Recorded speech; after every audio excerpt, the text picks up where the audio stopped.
Good man is hard to find. This is a very, very famous short story.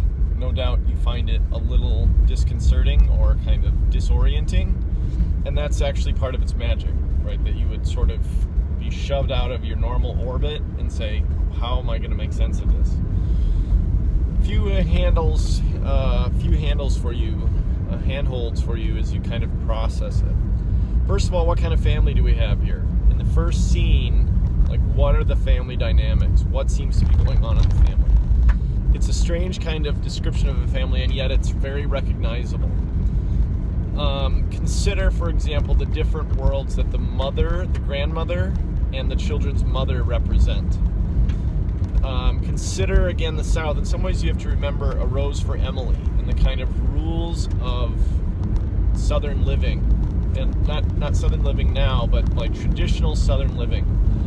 The grandmother identifies herself as what? As a lady. And she's a lady. She does things like dress up so that in case she dies along the highway, people will identify her as a lady. There should be a kind of system of manners that the family follows, but notice how the children respond to her, and notice how little the parents respond. I don't care how old you are, you probably have heard of back talk, right? Talking back to someone who's your elder. Consider how much back talk happens in that first section, where the grandmother has these kind of standards, these things that she stands by, and the little kids who are terrors, just kind of mock her to her face almost, right? And the parents say nothing. Notice what the mother wears. The mother's wearing slacks. We're told twice. Now, of course, today it's like, what's the big deal? But there's this huge chasm. I mean, it's like the difference between, I don't know, your grandmother and, the grandchildren having face tattoos or something, right? Like, it's not. It's a sign that their worlds are very, very different. And so some of this story is about, it's on this pivot between this kind of old South plantations that are gone with the wind and some kind of false life that it's based on back there, and a kind of modern dysfunctional family. Okay, so here they're going to go on vacation. Notice the cliches. Notice the cliches. A good man is hard to find. Notice how the grandmother slaps labels on people very quickly. Notice her manipulations. I mean, she's a mixed character.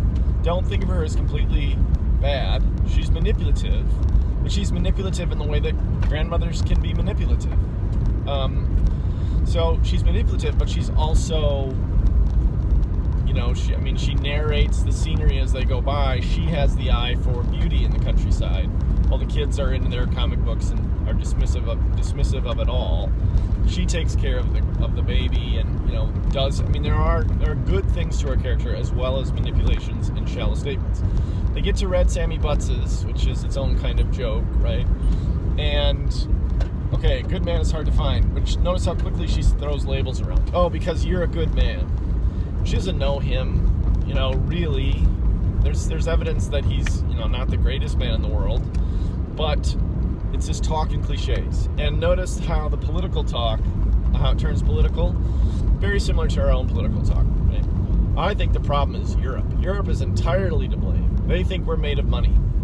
And it turns to kind of international economics, actually, and saying that, these kind of wider political issues, that's to blame about the denigration of everything. Europe is to blame. And think about, I would imagine grandparents and whatever uncles that yourself who will say things like that, right? Who will say things like, there's someone getting their mail and it's strange. It's my aunt. The problem is this. The problem is liberals. The problem is Democrats. The problem is conservatives. The problem is Republicans, right? Like, both sides of the aisle engage in simplistic blame games, that are a way to explain reality that really don't get at the nuances of it. Well, of course, as they go on, notice how the grandmother's vision of society is warped. So she says things like, in my day, people always did good, right? And then immediately she turns around and says, look at that little pickaninny, which is a racial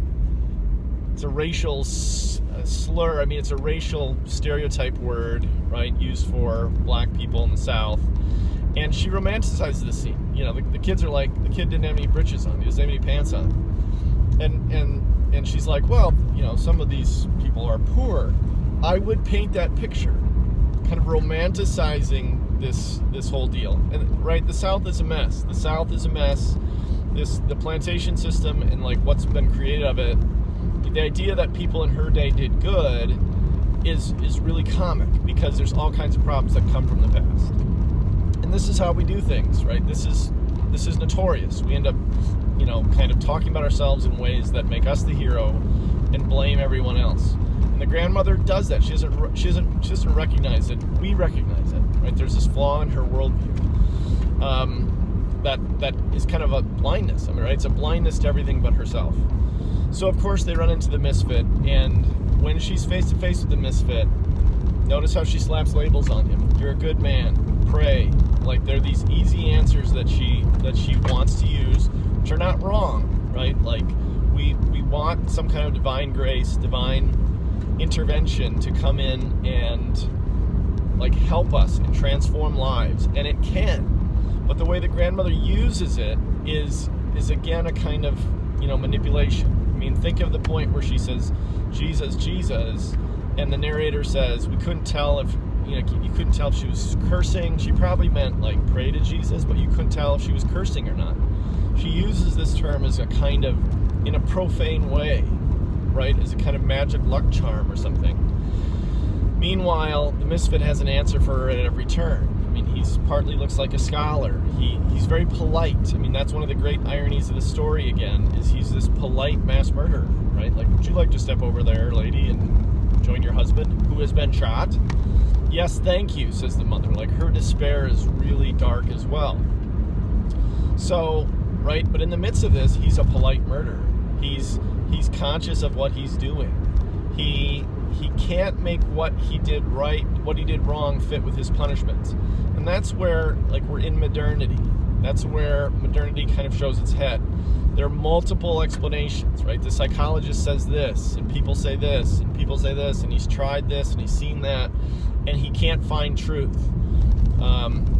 That's the sort of issue with modernity. There's so many explanations to the world now in modernity that we don't know how to make sense of it. We don't know the old world where we kind of knew what was right and wrong, and there was the king, and there was the church, and there was you, is gone, and the misfit, right? Like, he's grasping for religious truth, but he can't find it. And that line at the end is really pertinent.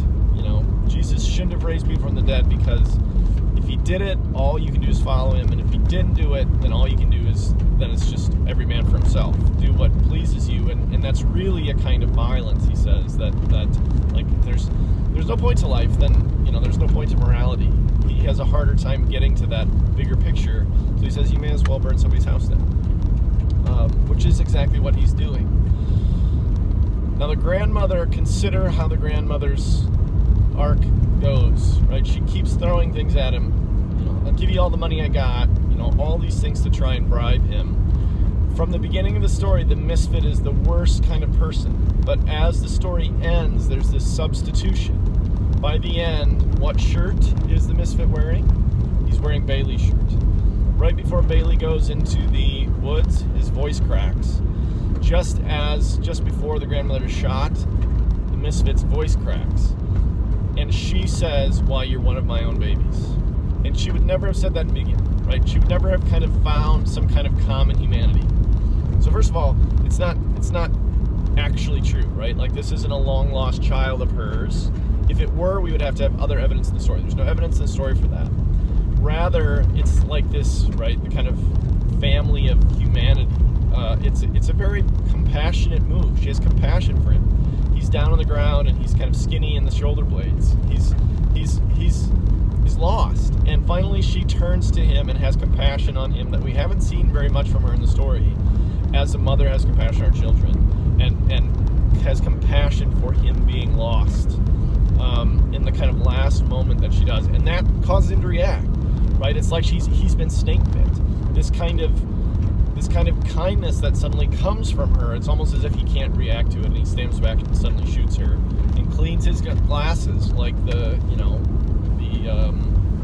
kind of sociopath that he is, and says, okay, look, she would have been a good woman if she had faced this every moment of her life, if she was forced past her assumptions and hypocrisies to kind of a truer sense of belief and understanding about, look, we're all in the same boat together, we're all in this family, there's no one righteous, no, not one.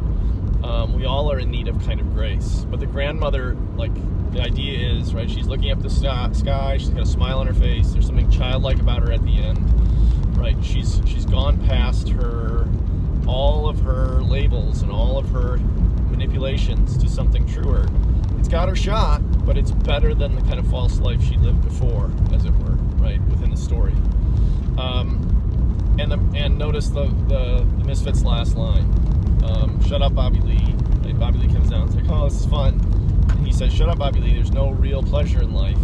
He's just got done spouting his philosophy of saying, if Jesus didn't rise from the dead, then the only thing to do is, kill people or burn their houses down.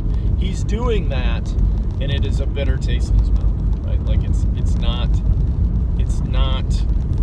fulfilling. It's not, his philosophy can't live up to it.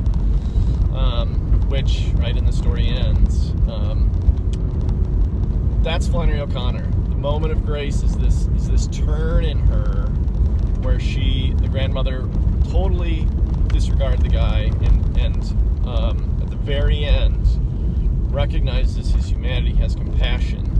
That is much more the lived Christian life. That is much more grace that enables us to get past our own blindnesses, even though it gets her shot. Like, that's the world. The world is dark in Flannery O'Connor. The trees after one of the shooting, the forest after one of the shootings is like an insuck of breath, or right, like it's like, it wants to consume us. Violence threatens in this world. It is only grace that saves us. But it's not a saving to a happily ever after life. It's not a saving to a white picket fence world. It's the right posture that is a Christian witness in a world full of violence.